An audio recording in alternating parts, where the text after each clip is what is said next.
ٹھیک ہے. اب اس یونیورسٹی کے جو بنائے گئے قوانین ہوں گے وہ سبارڈینیٹ لیجسلیشن کہلائے گی. کیوں؟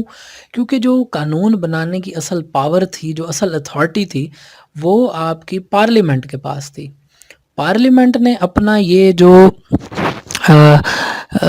اپنی یہ جو پاور تھی اس کو اس نے آگے ڈیلیگیٹ کر دیا. ٹھیک ہے جی. ڈیلیگیٹ کس کو کر دیا؟ یونیورسٹی کو کر دیا کہ بھائی آپ اپنے افیئرز، اپنے میٹرز، اپنے معاملات خود چلائیں. ٹھیک ہے جی. تو اب اس یونیورسٹی کے قانون کو ہم سبارڈینیٹ لیجسلیشن کہیں گے. اب باقاعدہ اگر ڈیفینیشن دیکھیں ڈیلیگیٹڈ لیجسلیشن کی تو وہ یہ ہے کہ legislation done by an authority authorised by parliament. بڑی آسان ڈیفینیشن ہے کہ وہ قانون سازی جو کوئی ایسی اتھارٹی کرتی ہے جس کو پارلیمنٹ نے اجازت دے رکھی ہے، آتھورائز کر دیا ہے، تو اس بنائے گئے قانون کو یا اس قانون سازی کو ہم ڈیلیگیٹڈ لیجسلیشن کہیں گے. ٹھیک ہے جی. اب سوال یہ پیدا ہوتا ہے کہ جو ڈیلیگیٹڈ لیجسلیشن کا کنسیپٹ ہے اس نے اتنا فروغ کیوں پایا آخر؟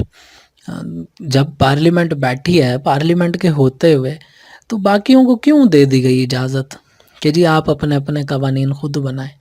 تو پہلے پوائنٹ یہ ہے جناب کہ time constraint for parliament. Parliament کے پاس اتنا زیادہ وقت نہیں ہے، یا آپ یوں کہہ لیں کہ وقت کی کمی ہے.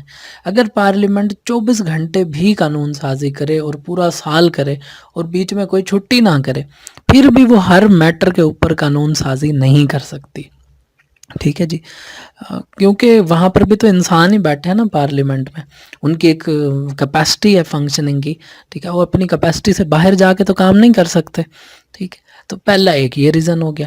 اس کے علاوہ پھر ٹیکنیکل ایشوز کے بارے میں بات کریں اگر، تو یہ بھی ایک بہت بڑا پوائنٹ بنتا ہے، کیونکہ پارلیمنٹ میں جو لوگ موجود ہیں انہیں ہر ادارے کی یا ہر قسم کے سچویشن کی جو ٹیکنیکلٹیز ہیں، جو ایک خاص اسی ڈپارٹمنٹ سے ریلیٹڈ جو باتیں ہیں وہ تو نہیں پتہ ان کو ساری کی ساری.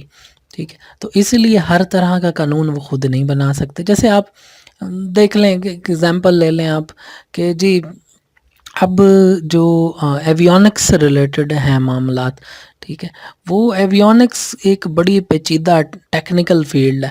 تو اس کے تمام انز آؤٹس کے بارے میں پارلیمنٹ کو پتہ ہو، یہ بات بڑی ایک مشکل بات ہے.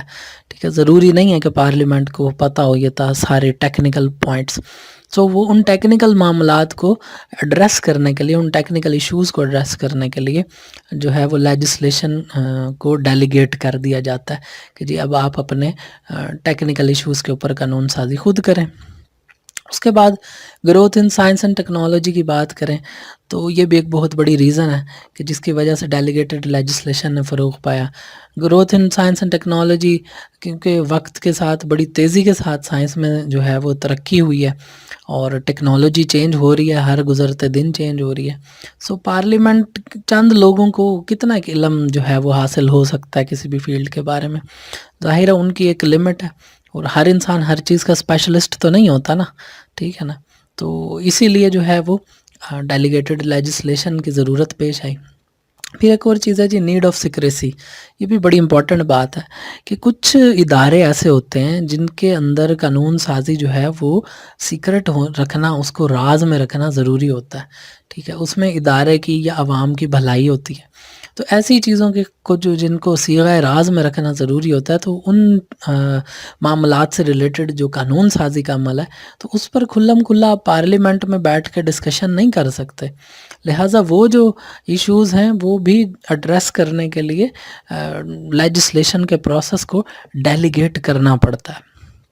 اب ایڈوانٹیجز کی بات کریں تو ڈیلیگیٹڈ لیجسلیشن کے کچھ ایڈوانٹیجز ہیں، جس میں پہلا ایڈوانٹیج ہے جی ایفیشنسی. ایفیشنسی سے کیا مراد ہے کہ جب ہر کسی کو اپنا اپنا قانون بنانے کی اجازت خود دے دی جائے گی تو ظاہر ہے ورک لوڈ جو ہے وہ ڈیوائیڈ ہو گیا. اب جب ورک لوڈ ڈیوائیڈ ہوتا ہے تو اس سے ایفیشنسی بڑھتی ہے، کام کرنے کی رفتار تیز ہو جاتی ہے. تو قانون سازی کا جو ایک مشکل پروسیجر ہے وہ آسان ہو جاتا ہے. ٹھیک ہے. دوسرا فائدہ کیا ہے جی ٹائم سیونگ. ظاہر ہے جب کسی سسٹم کے اندر ایفیشنسی کریٹ ہوتی ہے تو اس کے نتیجے میں وقت کی بچت ہوتی ہے. جو کام ایک سال کے اندر ہونا تھا وہ کام جو ہے وہ 2 مہینے کے اندر ہو جاتا ہے. ٹھیک ہے جی، ٹائم سیونگ ہوتی ہے۔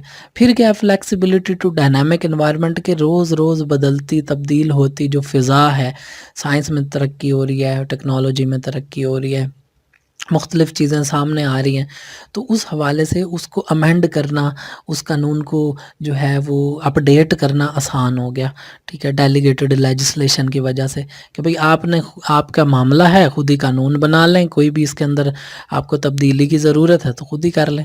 ادروائز اگر یہ ڈیلیگیشن نہ ہوتی تو پھر آپ یہ سوچیں کہ وہ قانون اس کو امینڈ کرنے کے لیے یا اس کو اپڈیٹ کرنے کے لیے یا اس کو چینج کرنے کے لیے وہ پارلیمنٹ کے پاس معاملہ بھیجنا پڑتا، پھر وہ اس ایشو کے اندر دیکھتے، پھر اس پہ غور کرتے، پھر کہیں جا کے تبدیلی آتی، سو وہ جو ہے ایک بڑا لمبا چوڑا اور ہیکٹک پروسیس ہو جاتا اور بڑا ریجڈ پروسیس ہو جاتا، ٹھیک ہے جی، کہ امینڈمنٹ جو ہے وہ بڑی ریجڈ ہوتی اور تب تک دنیا کہیں سے کہیں نکل گئی ہوتی، ٹھیک ہے جناب۔ تو ایک اور ایڈوانٹیج یہ ہے ڈیلیگیشن کا کہ ایڈریس ٹو ایکسپرٹ ایشوز، کہ جو ایسے معاملات جن میں ایکسپرٹ اوپینین ریکوائرڈ ہوتی ہے، یعنی کہ وہ ایسے قوانین جو کہ صرف ایکسپرٹس کی موجودگی میں بنائے جا سکتے ہیں، یا ان قانون کو بنانے کے لیے جو ہے وہ ایکسپرٹس کا ہونا لازمی ہے، تو ایسے قوانین بھی جو ہیں وہ ڈیلیگیٹڈ لیجسلیشن کے تھرو بنانے آسان ہو جاتے ہیں، ٹھیک ہے جی۔ تو کمپلیکس نیچر کے قوانین ہو گئے، جو معاملات جہاں پر ڈیفیکلٹ ہوتے ہیں یا بہت زیادہ ٹیکنیکل نیچر کے ہوتے ہیں، تو اس کام سے جو ہے وہ بڑی آسانی ہو گئی۔ اب ڈس ایڈوانٹیجز کی بات کریں، ظاہر ہے جی دنیا کے اندر اگر کسی چیز کا کوئی فائدہ ہے تو نقصان بھی ہے، تو جب آپ پاور جو ہے وہ ڈیلیگیٹ کر دیتے ہیں، کسی اور کو پاور دیتے ہیں، تو اس کے پاس ڈسکریشنری پاورز آ جاتی ہیں، کچھ ثواب دیدی اختیارات آ جاتے ہیں۔ اب ڈسکریشنری پاورز کا پھر جو ہے وہ مس یوز شروع ہو جاتا ہے، ٹھیک ہے جی، جس کے نتیجے میں کرپشن جنم لے لیتی ہے، پھر کرپشن بھی شروع ہو جاتی ہے، کیونکہ آل ان آل تو ہم خود ہیں، اپنے ادارے کا قانون بھی خود بنائیں گے، اس کو امپلیمنٹ بھی خود کریں گے، اس کے اندر چینجز بھی خود لے کے آئیں گے، تو پھر ظاہر ہے چینجز ہم اپنی مرضی سے لائیں گے، اپنی فیور کے لوگوں کو فائدہ دیں گے، ٹھیک ہے جی، تو پھر یہ مسائل سامنے آ جاتے ہیں۔ پھر ابیوز آف پاورز ہے، اگر کسی کے اوپر ہمیں غصہ آ گیا ہے یا کسی شخص کی کوئی بات ہمیں اچھی نہیں لگی، تو بس پھر اس کی خیر نہیں ہے، پھر ہم چونکہ خود آل ان آل ہیں تو ہم ایسی قانون سازی کریں گے کہ اس طبقے کے لوگ یا اس شخص کو یا ان شخص کے اشخاص کا جو مجموعہ ہے ان کو نقصان پہنچا سکتے ہیں، ٹھیک ہے جی۔ اور پھر کیا ہے کہ instability due to rapid changes in law, اب انسٹیبلٹی بھی ایک ایشو آ جاتا ہے کہ جب روز روز قانون اپڈیٹ ہوتا رہے گا، چینج ہوتا رہے گا، تو پھر یہ ایک قسم کی لیگل انسٹیبلٹی کی کیفیت ہو جاتی ہے کہ ابھی آج کے دن تو قانون کچھ اور تھا، ہفتے بعد کچھ اور ہو گیا، پھر ہفتے بعد اپڈیٹ ہوا، پھر 10 دن گزرے پھر اپڈیٹ ہو گیا، تو یہ معاملات جو ہیں پھر ذرا ہینڈل کرنا مشکل ہو جاتے ہیں۔ بہرحال اس ٹاپک کو کنکلوڈ ہم پھر بھی اس طریقے سے کریں گے کہ ڈیلیگیٹڈ لیجسلیشن کے نو ڈاؤٹ کچھ ڈس ایڈوانٹیجز بھی ہیں، لیکن پھر بھی اس کے ایڈوانٹیجز زیادہ ہیں، اور یہ ایک زیادہ فائدے کی چیز ہے، اور پریکٹیکلی بھی اس کا فائدہ زیادہ ہے، کیونکہ پارلیمنٹ جو ہے وہ حقیقی معنوں میں ہر چیز کے اوپر قانون سازی نہیں کر سکتی، چاہے دنیا کی کوئی بھی پارلیمنٹ ہو، ٹھیک ہے، صرف پاکستان کی بات نہیں ہو رہی، دنیا کی کوئی بھی پارلیمنٹ ہو، وہ ہر چیز کے اوپر جو ہے وہ ہر باریکی میں جا کے سارے انز آؤٹس دے کے ہر معاملے کے اوپر قانون سازی نہیں کر سکتی۔ سو امید کرتے ہیں کہ یہ لیکچر آپ کو سمجھ آ گیا ہوگا۔ پھر بھی اگر کوئی کوسچنز کیوریز ہوں تو ہمیں ای میل کریں، ہمارے فیس بک پیج کو لائک کریں، وہاں رابطہ کریں، یا واٹس ایپ پہ میسج کر کے ہم سے اپنے کیوریز کے آنسرز لیں۔